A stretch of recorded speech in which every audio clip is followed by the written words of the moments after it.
I think we have a very positive progress, and it becomes positive when you're able to have your full squad, very fit, healthy, no injuries, at least motivated.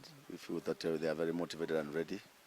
I think that one, always gives you a very positive start. Yeah. So in the beginning, we have a very good positive start. Arrival of the few players we had invited, the youngsters who are already playing abroad, the likes of Oyunga, Ovel Ochieng is already here.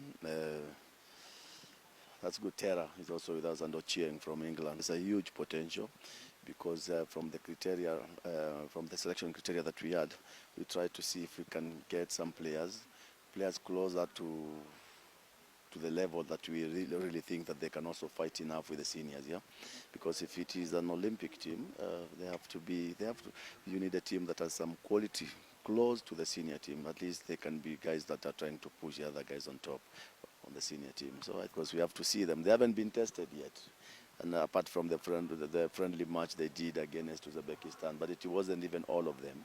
It was just a few that were lucky to get that invite and be tested.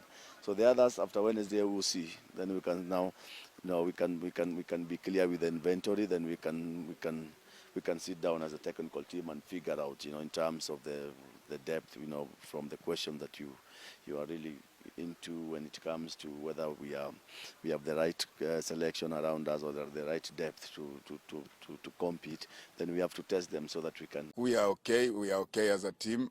We had a rest after the FIFA week. We've just resumed training today.